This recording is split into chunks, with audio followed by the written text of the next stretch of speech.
Welcome to another video from DIY Daily. Just got a short video today showing you how to carry out an oil and filter change on this 2006 Vauxhall Corsa 1.3 CDTI. Just show you before we get started. Got a choice on two filters. If you check out the link in the description below, I'll put where you can get the filters from and the choice. I'll also put links to all the tools used, all the quantities and the torque settings as well. But to start with, we've got it up on a 2-poster ramp today. It does make it a little bit easier, but without a ramp you can just jack it up just to access the sump plug. But just to start with, on top we're just going to pull the dipstick out here, and we've got the oil filter in this plastic housing here. But you might find this one's had they normally have a metal cap over the top, which screws down into there. Another one there, I think there's one at the back as well. So normally you just have to take the bolts out holding that on as well. And obviously underneath the cap we've just got this plastic cover.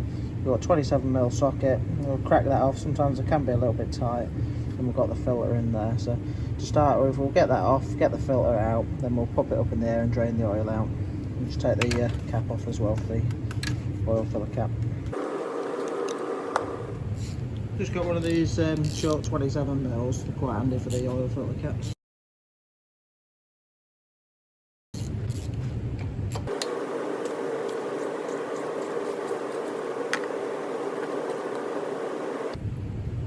Just see there in the filter, in the housing we've got this cap.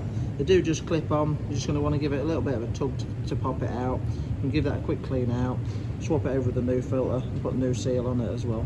We'll just do that quick, doing it this way around. Once you when you drop the sump plug and let the oil out, it just gives it a chance to drain the filter housing down a bit better as well. So we'll just swap this filter over quick and put that aside till later. So just remember which groove the seal went in.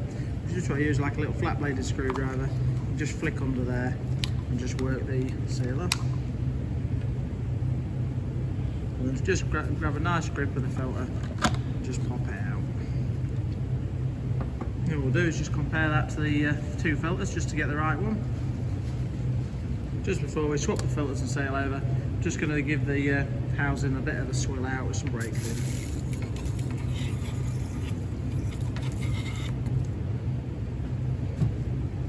I'm not too worried about cleaning the oil off the edge here, because I'd rather just set a bit of oil on the seal so when it goes back in, it goes in nicely and don't grab and rip the seal.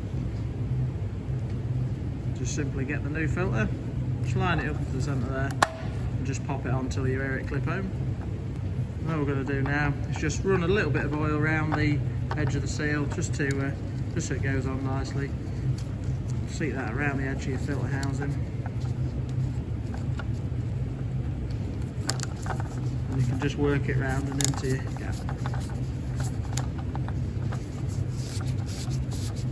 Now that's ready, we'll just sit that aside, we'll get it up in the air and drain the oil out.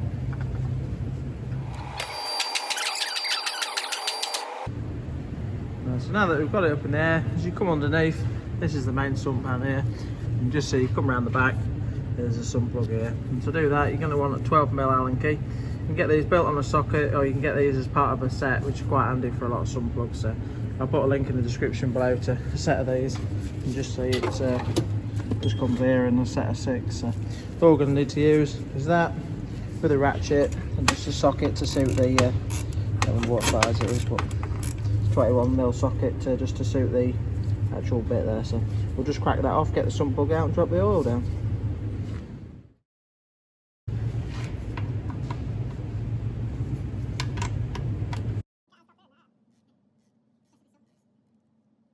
Just cracked it off now with a ratchet, just left it loose enough to do bands. I'm just going to unwind it and drop the oil down.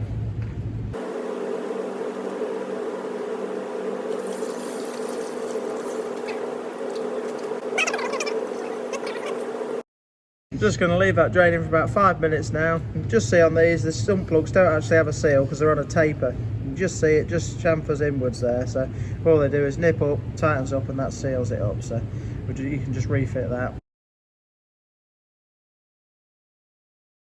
But if you just leave the oil draining for about 5 minutes, just to give it a chance for all of it to run out.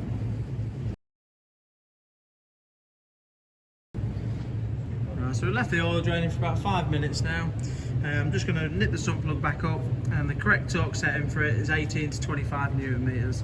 I'm going to torque it correctly tonight, but if you haven't got a torque wrench, it's just a reasonable nip really, not too tight. I'm using a digital torque wrench to do ours tonight, but any torque wrench will do.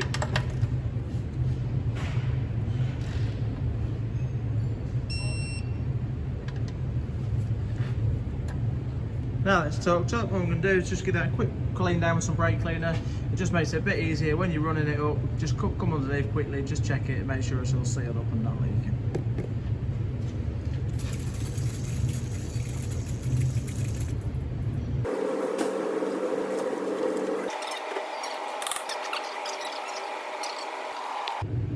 Now that we've got it down, we're going to refit the oil filter housing. The actual auto data torque settings 30 Newton meters. You can see on the cap itself it actually says 25, between 25 and plus 5 Newton meters, so basically between 25 and 30. So just going to nip out now to 30 Newton meters.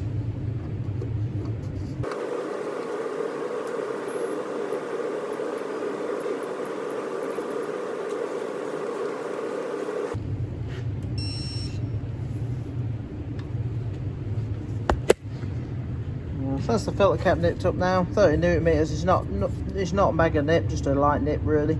Don't need to be too tight. People do often crack these housings by trying to do them over tight. So what we're going to do now, we're just going to fill it up. You want 3.2 litres of 530 fully synthetic oil. We'll put the oil in it, put the cap on it. We're going to wash this down with some brake cleaner again so it's nice and clean to check it. And then we can just run it up. We'll just run you through that in a minute.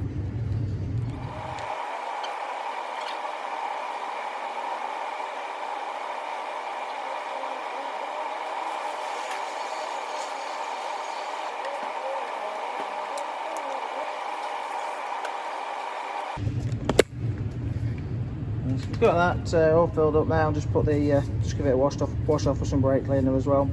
You do have to fill them up quite slow on these Vauxhalls, or they end up overflowing and spilling down the side. So now that we've done that, we're just going to start the engine up. Just run it for about 10 seconds, then that'll just be enough to fill the filter housing up. Then we'll turn it off. We're going to let it settle for about 5 minutes, and then just run you through checking the dipstick, checking the oil level on the dipstick.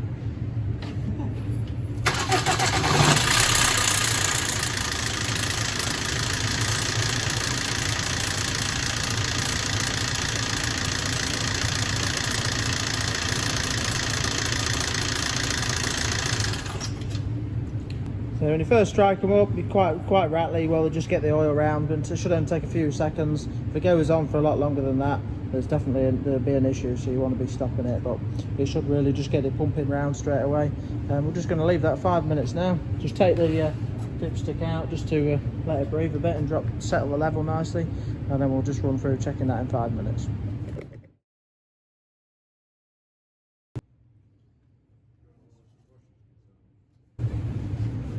Right, so it's now been 5 minutes. Just pull the dipstick out, just show you. It's pretty straightforward dipstick on these. Basically that's the minimum, that's the maximum. I like to really get them anywhere between 3/4 and 4 really. So the specific quantity that it asks for is 3.2 litres, that's what we've put in it. And if you just dip it in, just pull it out, you can just see on there, it's about bang on 3/4 that, so anywhere really between there and the max is ideal. So I'm going to leave that at that tonight. So yeah, as you can see, it's not too bad a job really. All I'm going to do now is I'm just going to leave it running, put it up in the air, leave it running for about 10 minutes, just check that the sump plug's sealed and not leaking, and then just check around this filter housing as well, just make sure it's all sealed up there and not leaking. But once we're happy that's done, it's ready to get off the ramp. So I hope the video helped. If it did, give it a quick thumbs up and subscribe to the channel. Thanks for watching, and we'll see you next time.